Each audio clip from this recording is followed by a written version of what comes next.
ಬಂತು ಗುರು, ಬಂತು ಕರಿಷ್ಮಾ. ನಮ್ಮದು ರಿವ್ಯೂಗೆ ಹೋಗ್ಬೇಕಾಗಿರೋ ಗಾಡಿ ಬಂತು, ಕರಿಷ್ಮಾ XMR.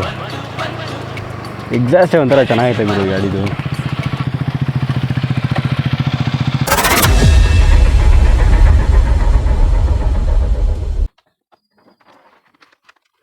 ಗಾಡಿ ಚೆನ್ನಾಗಿ ಕೊಟ್ಟಿರುವಂಥ ಒಂದು XMR ಗಾಡಿ ಮಾತ್ರ ಸೈಕಾಗಿದೆ.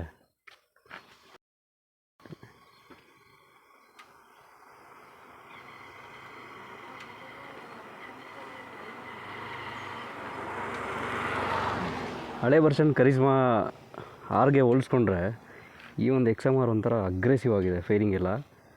ಬಟ್ ಎಲ್ಲ ಪ್ಲಾಸ್ಟಿಕ್ ಪಾರ್ಟ್ಸ್ ಇರುತ್ತೆ. ಆ ಒಂದು ಹಳೆ ಗಾಡೀಲಿರುವಂಥ ಪವರ್ ಇವಾಗಲೂ ಈ ಹೊಸ ಗಾಡೀಲಿ ಇದೆಯಾ ಇಲ್ವೋ ಗೊತ್ತಿಲ್ಲ. ಅದನ್ನು ಟೆಸ್ಟ್ ಮಾಡೋದಕ್ಕೆ ಇವತ್ತು ತೊಗೊಂಡು ಹೋಗ್ತಾ ಇದ್ದೀವಿ. ಜಸ್ಟ್ ಒಂದು ರಿವ್ಯೂ ವಿಡಿಯೋ ಆಗಿರುತ್ತೆ ಇದು ಕರಿಷ್ಮಾ XMRದು. ಸೊ ಇದರಲ್ಲಿ ಕಂಪ್ಯಾರಿಸನ್ ಇರುತ್ತೆ, Karishma R, Karishma ZMR and hero XMR. So ಈ ಮೂರು ಬೈಕ್ದು ಒಂದು ಕಂಪ್ಯಾರಿಸನ್ ವಿಡಿಯೋ ಇರುತ್ತೆ. ಸೊ ಬೈಕ್ ಮಾತ್ರ ಸಖತ್ತಾಗಿದೆ.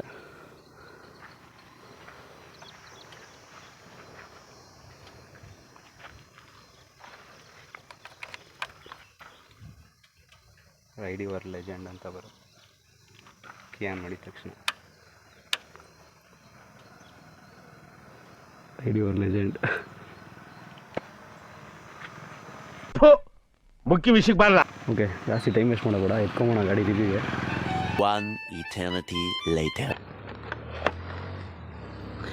ಈ ಒಂದು ಕರಿಷ್ಮಾ ನೋಡೋದಾದರೆ ನೀವು, ಕರಿಷ್ಮಾ ಒಂದು ಟೂರಿಂಗ್ ಬೈಕು, ಆ್ಯಕ್ಚುಲಿ ಒಂದು ರೇಸಿಂಗ್ ಟೂರಿಂಗ್ ಬೈಕು. 2007 ಇಂಡಿಯಾದಲ್ಲಿ ಲಾಂಚ್ ಆಯಿತು. 2009 ಒಂದು ಲಿಟಲ್ ಬಿಟ್ ಫೈರಿಂಗ್ ಕೊಟ್ಟು ಕರಿಷ್ಮಾ R ಅಂತೇಳಿ ಲಾಂಚ್ ಮಾಡಿದರು. ಸೊ ಕರಿಷ್ಮಾ R ಬಂದು ಅವಾಗಿನ ಕಾಲದಲ್ಲಿ ನಮಗೆಲ್ಲ ಒಂಥರ sports bike, super sports bike ಥರ ತುಂಬ ಒಂಥರ legendary bike Karishma R.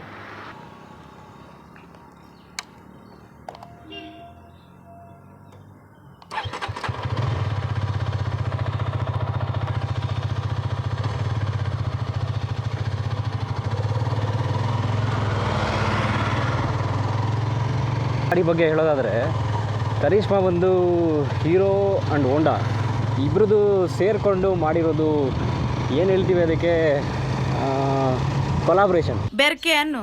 So hero and ಹೋಂಡಾ ಇಬ್ಬರು ಕೊಲಾಬ್ರೇಷನಲ್ಲಿ ಬಂದಂಥ ಒಂದು ಗಾಡಿ ಈ ಕರಿಷ್ಮಾ. ಸೊ ಕರಿಷ್ಮಾ ಬಂದು 2007 ಇಂಡಿಯಾದಲ್ಲಿ ಲಾಂಚ್ ಆಯಿತು. 2007 ಇಂಡಿಯಾದಲ್ಲಿ ಲಾಂಚ್ ಆದಾಗ ಇದರಲ್ಲಿ ಅಷ್ಟು ಏನು ಫೈರಿಂಗ್ಸ್ ಇರಲಿಲ್ಲ. ಸೊ ಹೀರೋ ಹೋಂಡಾ ಎರಡು ಒಂದು, ಈ ಹೋಂಡಾ ಬಂದು ಪರ್ಟಿಕ್ಯುಲರ್ಲಿ ಎಂಜಿನ್ ರಿಫೈನ್ಮೆಂಟ್ಗೆ ತುಂಬ ಹೆಸರುವಾಸಿ. ಸೊ ಇಬ್ಬರು ಕೊಲಾಬ್ರೇಷನಲ್ಲಿ ಮಾಡಿದಂಥ ಹೀರೋ ಹೋಂಡಾ ಕರಿಷ್ಮಾ R ತುಂಬ ಫೇಮಸ್ ಆಯಿತು. 2007 ಲಾಂಚ್ ಆಗಿದ್ದ ಗಾಡಿ ತುಂಬ ಫೇಮಸ್ ಆಗಿ ಒಂಥರ ಒಂದು ಲೆಜೆಂಡ್ರಿ ಬೈಕ್ ಥರ ಒಂದು ಕೂಡ ಅದು ಆಚೆ ಬಂದಿದೆ 2007 ಕರಿಷ್ಮಾ R. ಸೊ ಅದಾದಮೇಲೆ 2009 ಸ್ವಲ್ಪ ಫೈರಿಂಗ್ ಕೊಟ್ಟು ಅದಕ್ಕೆ ಕರಿಷ್ಮಾ ZMR ಅಂತ ಹೇಳಿ ಮತ್ತೆ ರೀಲಾಂಚ್ ಮಾಡೋದು. ಆ ZMR ಬಂದು ನೀವು ಲುಕ್ ನೋಡಿದ್ರೆ ಅದರಲ್ಲಿ ಅಗ್ರೆಸಿವ್, ವೆರಿ ಅಗ್ರೆಸಿವ್ ಇದೆ. ಡೀಟೇಲ್ಸ್ ನೋಡೋದಾದರೆ ಸೊ ಆ ಒಂದು ಗಾಡಿಗೆ ಬರ್ತಾಯಿತ್ತು 200cc engine and 20 bhp horse power and 19.7 newton metre torque ಬರ್ತಾಯಿತ್ತು ಅದರಲ್ಲಿ. ಸೊ ಟಾರ್ಕ್ ಬಂದು 19.7 ನ್ಯೂಟನ್ ಮೀಟರ್ ಟಾರ್ಕ್ ಬಂದು 8000 RPM ಬರ್ತಿತ್ತು. ಅದೊಂದು ಬೆಸ್ಟ್ ಟಾರ್ಕ್ ಆವಾಗಿನ ಸೆಗ್ಮೆಂಟಲ್ಲಿ, ಮತ್ತು ಆ ಒಂದು ಟೈಮಲ್ಲಿ ಒಂದು 200cc ಬೈಕ್ ಸೆಗ್ಮೆಂಟಲ್ಲಿ one of the best torque production ಮಾಡ್ತಾಯಿದ್ದಂಥ ಒಂದು ಗಾಡಿಯಲ್ಲಿ ಕರಿಷ್ಮಾ ZMR ಕೂಡ ಒಂದು. ಗುರು, ಇನ್ನು ಈ ಗಾಡಿದು ಎಕ್ಸಾಸ್ಟ್ ಸಿಸ್ಟಮ್ ನೋಡೋದಾದರೆ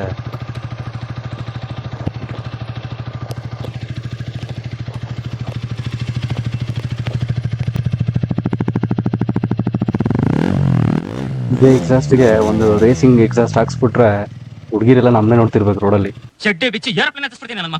ಆಮೇಲೆ 2012 ಕರಿಷ್ಮಾ ಮತ್ತು ಹೋಂಡಾ ಎರಡು ಕೊಲಾಬ್ರೇಷನ್ ಕ್ಯಾನ್ಸಲ್ ಆಗಿ, ಅಂದರೆ ಡಿವೋರ್ಸ್ ಆಗಿ, ನೋ ಕಾಮೆಂಟ್ಸ್. ಹೋಂಡಾ ಸಪ್ರೇಟ್ ಹೋದ್ಮೇಲೆ ಕರಿಷ್ಮಾನ ಸ್ವಲ್ಪ ಸ್ಟಾಪ್ ಮಾಡಿದರು. ಅದಾದಮೇಲೆ 2014 ಕಂಪ್ಲೀಟಾಗಿ ಒಂದು ಫುಲ್ ಫೈರಿಂಗ್ ಕಿಟ್ ಹಾಕಿ ಹೀರೋದವರು ಹೀರೋ ಕರಿಷ್ಮಾ R ಮತ್ತೆ ರಿಲಾಂಚ್ ಮಾಡಿದ್ರು. ಸೊ ಹೀರೋ ಕರಿಷ್ಮಾ R ಬಂದು ನಿಮಗೆ ಒಂದು clip on handle bar and ಪರ್ಫಾರ್ಮೆನ್ಸಲ್ಲೆಲ್ಲ ಇಂಪ್ರೂವ್ ಆಗಿ ಒಂದು ಕ್ಲಿಪ್ ಆನ್ ಹ್ಯಾಂಡಲ್ ಬಾರ್ ಹಾಕಿ ಆ್ಯಂಡ್ ಅದರಲ್ಲಿ ಒಂದು ಎಂಜಿನ್ ಪರ್ಫಾರ್ಮೆನ್ಸ್ನೆಲ್ಲ ಸ್ವಲ್ಪ ರಿಫೈನ್ ಮಾಡಿ ಕರಿಷ್ಮಾ R ಅಂತೇಳಿ ರಿಲಾಂಚ್ ಮಾಡಿದ್ದು 2014. ಅದು ಹೀರೋ. ಸೊ ಅದಾದಮೇಲೆ ಮತ್ತೆ ಸ್ವಲ್ಪ 2014 ಸ್ವಲ್ಪ ಗಾಡಿ ಮತ್ತೆ ಹೋಲ್ಡ್ ಮಾಡಿದರು, ಪ್ರೊಡಕ್ಷನ್ ಏನೂ ಮಾಡ್ತಾ ಇರಲಿಲ್ಲ. ಸೊ ಇವಾಗ ಮತ್ತೆ ರೀಸೆಂಟಾಗಿ ಹೀರೋ ಅವರೆಲ್ಲ ಸೇರಿಕೊಂಡು ಕರಿಷ್ಮಾ XM-R ಅಂತ ಮಾಡಿದ್ದಾರೆ. ಅದೇ ಇದು ಬೈಕು ಕರಿಷ್ಮಾ XM-R. ನೋಡೋದಕ್ಕೆ ಮಾತ್ರ ತುಂಬ ಅಗ್ರೆಸಿವ್ ಆಗಿದೆ. ಈ ಗಾಡಿದು ಎಂಜಿನ್ ಕೆಪಾಸಿಟಿ ಬಂದು 210cc, 20.4 ನ್ಯೂಟನ್ ಮೀಟ್ರ್ ಬರುತ್ತೆ ಟಾರ್ಕ್. ಒಳ್ಳೆ ಟಾರ್ಕ್ ಇದೆ. ಆ್ಯಂಡ್ 25 ಹಾರ್ಸ್ ಪವರ್ BHP ಬರುತ್ತೆ. ಸೊ ಹಳೇದು ಬಂದು ನಮ್ಮ ಕರಿಷ್ಮಾ ZM-Rಲ್ಲೆಲ್ಲ ಹಾರ್ಸ್ ಪವರ್ ಬರ್ತಿದ್ದು 20 ಹಾರ್ಸ್ ಪವರ್ ಬರ್ತಾಯಿತ್ತು. ಆ್ಯಂಡ್ 19.4 ನ್ಯೂಟನ್ ಮೀಟರ್ ಟಾರ್ಕ್ ಬರ್ತಾಯಿತ್ತು. ಈ ಒಂದು XM-R ಅಪ್ಗ್ರೇಡ್ ಮಾಡಿರೋದ್ರಲ್ಲಿ ಹಾರ್ಸ್ ಪವರ್ 5 ಜಾಸ್ತಿ ಆಗಿದೆ. ಫ್ರಂಟಲ್ಲಿ ಡಿಸ್ಕ್ ಬಂದು 300 mm ಡಿಸ್ಕ್ ಬ್ರೇಕ್ ಇದೆ. ಸೊ ಬ್ಯಾಕ್ ಡಿಸ್ಕ್ ಬಂದು 230 mm ಡಿಸ್ಕ್ ಬ್ರೇಕು ಇದರಲ್ಲಿ ಕೂಡ. ಆ್ಯಂಡ್ ಲಿಕ್ವಿಡ್ ಕೂಲ್ಡ್ ಎಂಜಿನ್ ಇದೆ ಗಾಡಿ. ಒಂದು ಪರ್ಫೆಕ್ಟ್ ರೇಸಿಂಗ್ ಟೂರರ್ ಬೈಕ್ ಇದು. ಸೊ ರೇಸಿಂಗ್ ಮಾಡೋದಕ್ಕೂ ಆಗುತ್ತೆ ಟ್ರ್ಯಾಕಲ್ಲಿ, ಮತ್ತು ಟೂರಿಂಗು ಕೂಡ ಪರ್ಫೆಕ್ಟ್ ಆಗಿದೆ. ನಮ್ಮ ಚಪ್ಪರಿ ಬೈಕಲ್ ಥರ ಇಲ್ಲ KTM RC ಥರ ಒಂದು 100 ಕಿಲೋಮೀಟ್ರ್ ಓಡಿಸಿದ್ರೆ ಬೆಳಗ್ಗೆ ಮಲ್ಕೊಳ್ಬೇಕು ಬೆನ್ನು ಅಂತೇಳಿ ಆ ಥರ ಎಲ್ಲ ಇದರಲ್ಲಿಲ್ಲ. ಕ್ಲಿಪ್ ಆನ್ ಹ್ಯಾಂಡಲ್ ಬಾರ್ ಇದ್ದರೂ ಕೂಡ ರೈಡಿಂಗ್ ಪೊಸಿಷನ್ ಸಖತ್ತಾಗಿದೆ ಗಾಡಿದು. ಒಂದು ರೈಡಿಂಗ್ ಪೊಸಿಷನ್ ತೋರಿಸಿ ನಮ್ಮ ರೈಡರನ್ನು ಕೂರಿಸ್ಬಿಟ್ಟು. ಗ್ರೌಂಡ್ ಕ್ಲಿಯರೆನ್ಸ್ ಸ್ವಲ್ಪ ಜಾಸ್ತಿ ಇದೆ ಗಾಡಿದು. ಆ್ಯಂಡ್ ಹೈಟು ಕೂಡ ಸ್ವಲ್ಪ ಜಾಸ್ತಿ ಇದೆ. ನಮ್ಮ ಒಂದು KTM RC ಆಗಲಿ ಆ ಥರ ಎಲ್ಲ ಇಲ್ಲ ಈ ಗಾಡಿ, ಹೈಟು ಜಾಸ್ತಿನೇ ಇದೆ. ರೈಡಿಂಗ್ ಪೊಸಿಷನ್ ನೋಡ್ಬೋದು ನೀವು. ಹ್ಯಾಂಡಲ್ ಹಿಡ್ಕೊಳ್ಳಿ. ಓಕೆ. ಈ ಒಂದು XM-Rಲ್ಲಿ 25 ಹಾರ್ಸ್ ಪವರ್ ಬರ್ತಾ ಇದೆ. ಸೊ 5 ಕುದುರೆ ಶಕ್ತಿ ಜಾಸ್ತಿ ಆಗಿದೆ ಈ XM-Rಲ್ಲಿ. ಈ ಒಂದು ಗಾಡಿದು ಪೊಟೆನ್ಷಿಯಲ್ ಟಾಪ್ ಸ್ಪೀಡ್ ಎಷ್ಟಿದೆ ಅಂತ ನಮ್ಗೆ ಗೊತ್ತಿಲ್ಲ. ಚೆಕ್ ಮಾಡುವ, ಇಲ್ಲ ವೀಲಿ ಮಾಡುವ. ವೀಲಿ ಮಾಡೋಣ ಅಲ್ವಾ ಮಚ್ಚ, ನೀನು ಬದುಕಬೇಕಾ? ಬನ್ನಿ ವೀಲಿ ಮಾಡೋಣ. ಬೇಡ.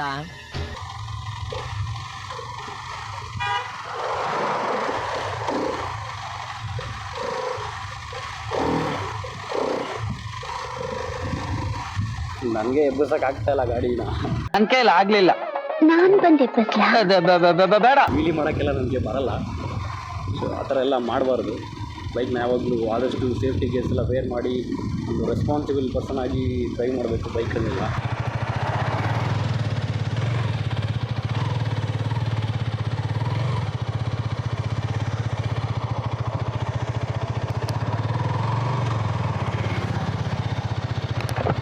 ಈ ಒಂದು XM-R ಗಾಡಿ ಬಂದು ಚೆನ್ನಾಗಿದೆ.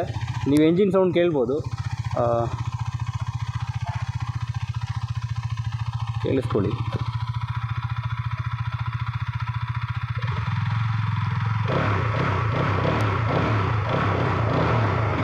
ಎಕ್ಸಾಸ್ಟ್ ನೋಟ್ ಕೂಡ ಸಖತ್ತಾಗಿದೆ ಗಾಡಿಯಲ್ಲಿ.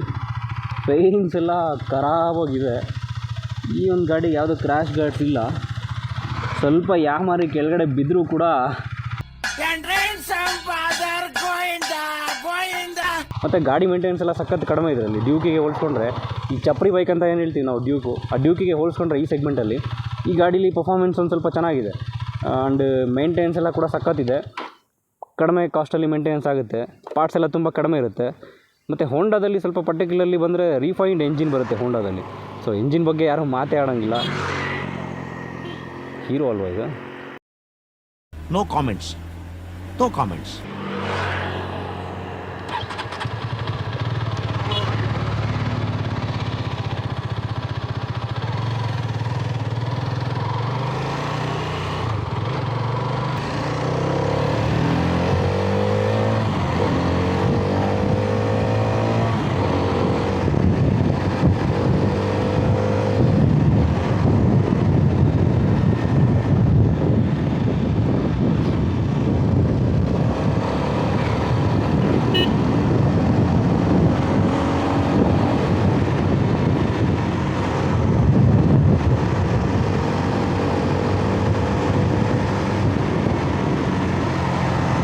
ಗಾಡಿ ಪೊಟೆನ್ಷಿಯಲ್ನ ತುಂಬ ಚೆಕ್ ಮಾಡೋಕ್ಕೆಲ್ಲ ನಾನು ಹೋಗಲ್ಲ.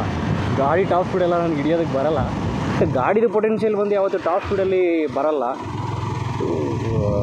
ಕ್ವಿಕ್ ಎಂಗೇಜ್ಮೆಂಟ್ ಆಫ್ ಗೇರಿಂಗಲ್ಲಿ ಬರುತ್ತೆ ಗಾಡಿ ಪೊಟೆನ್ಷಿಯಲ್ಲು. ಸುಮ್ಮನೆ ಈಗಿನ ಕಾಲದ ಚಪ್ರಿಗಳೆಲ್ಲ ಏನು ಮಾಡ್ತಾರೆ, ನನ್ನ ಗಾಡಿ ಚೆನ್ನಾಗಿದೆ, ನಿನ್ನ ಗಾಡಿ ಚೆನ್ನಾಗಿದೆ, ಅಷ್ಟು ಸ್ಪೀಡಾಗಿ ಹೋಗುತ್ತೆ, ಇಷ್ಟು ಸ್ಪೀಡಾಗಿ ಹೋಗುತ್ತೆ ಅಂತೆಲ್ಲ ಹೋಗ್ತಾರೆ. ಆ ಥರ ಎಲ್ಲ ರೋಡಲ್ಲಿ ಹೋಗಬೇಡಿ, ತುಂಬ ಒಳ್ಳೆಯದಲ್ಲ. ಆ ಥರ ಹೋಗಲೇಬೇಕು ಅನ್ನೋ ಹಾಗಿದ್ರೆ ನಿಮ್ಮ ಒಂದು safety first important. Safety precautions ಎಲ್ಲ ಮಾಡ್ಕೊಳ್ಳಿ. ಆಮೇಲೆ ಒಬ್ಬ ರೆಸ್ಪಾನ್ಸಿಬಲ್ ರೈಡರ್ ಆಗಿ, ರೆಸ್ಪಾನ್ಸಿಬಲ್ ಮೋಟ್ರ್ ಬೈಕ್ ರೈಡರ್ ಆಗಿ ಒಂದು ಖಾಲಿ ಇರೋಂಥ ಜಾಗಗಳಲ್ಲಿ ಟ್ರೈ ಮಾಡಿ. ಪಬ್ಲಿಕ್ಕಿಗೆಲ್ಲ ತೊಂದರೆ ಕೊಡೋ ಹಾಗೆ ಪಬ್ಲಿಕ್ ರೋಡ್ಗಳಲ್ಲೆಲ್ಲ ಜಾಸ್ತಿ ಟಾಪ್ ಸ್ಪೀಡಲ್ಲಿ ಹೋಗೋದು, ಸುಮ್ಮನೆ ಆ ಥರ ಈ ಥರ ಶೋಕಿಗಳೆಲ್ಲ ಮಾಡೋದೆಲ್ಲ ಮಾಡಬಾರ್ದು. ಪೊಟೆನ್ಷಿಯಲ್ ಚೆಕ್ ಮಾಡೋಕ್ಕೆ ಹೋಗಿ ನಿಮ್ಮ ಪೊಟೆನ್ಷಿಯಲ್ಗಳನ್ನ ಕಳ್ಕೊಂಡ್ರೆ ಕಷ್ಟ ಆಗಿರುತ್ತೆ, ಹುಷಾರು. ಈ ಗಾಡಿನ ಲಾಂಚ್ ಮಾಡಿದ್ದು ನಮ್ಮ 200cc ಸೆಗ್ಮೆಂಟಲ್ಲಿ ಸ್ವಲ್ಪ ಆಡಲಿ ಅಂತ. ಈ RC200 ಅದನ್ನೆಲ್ಲ ಸ್ವಲ್ಪ ಟಕ್ಕರ್ ಕೊಡಲಿಕ್ಕೆ ಅಂತೇಳಿ ಈ ಬೈಕ್ನ ಲಾಂಚ್ ಮಾಡಿದ್ದು. ಸೀಟ್ ಒಳ್ಳೆ ಮೆತ್ತಗಿದೆ. ಈ ಒಂದು ಗಾಡಿ ಯಾವುದಾದ್ರೆಲ್ಲ R15ಗೆ ಟಕ್ಕರ್ ಕೊಟ್ಟಿದೆ ಅಂತ ನನಗಂತೂ ಗೊತ್ತಿಲ್ಲ, ಆದರೆ ಈ ಒಂದು ಸೀಟ್ ಕಂಫರ್ಟಬಿಲಿಟಿಲಿ ಮಾತ್ರ ಟಕ್ಕರ್ ಕೊಟ್ಟಿರೋಂಗೆ ಇದೆ ಇದು ಗಾಡಿ. ಇನ್ನೊಂದು ಒಳ್ಳೆ ಒಂದು ಪಾಯಿಂಟ್ ಹೇಳ್ತೀನಿ ನಾನು ನಿಮಗೆ ಈ ಒಂದು ಗಾಡಿಯಲ್ಲಿ ಡ್ಯಾಶ್ ಬೋರ್ಡ್ ಬಗ್ಗೆ. ಆನ್ ಮಾಡಿದ ತಕ್ಷಣ ರೈಡ್ ಯುವರ್ ಲೆಜೆಂಡ್ ಅಂತ ಇಲ್ಲಿ ಬರುತ್ತೆ ನೋಡಿ. ಸೊ ಈ ಒಂದು ಗಾಡಿ ಲೆಜೆಂಡೇ. 2007 ಲಾಂಚ್ ಆಗಿದ್ದು Karizma R legendary bike.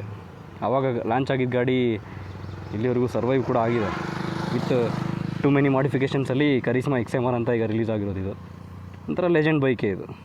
Okay guys, ಈ ವಿಡಿಯೋನ ಇಲ್ಲಿಗೆ ಎಂಡ್ ಮಾಡೋಣ. ಮತ್ತೆ ಸಿಗೋಣ ನೆಕ್ಸ್ಟ್ ವಿಡಿಯೋದಲ್ಲಿ, ನೆಕ್ಸ್ಟ್ ಗಾಡಿ ತೊಗೊಂಡು ಒಂದು ಒಳ್ಳೆ ರಿವ್ಯೂನಲ್ಲಿ. Good bye.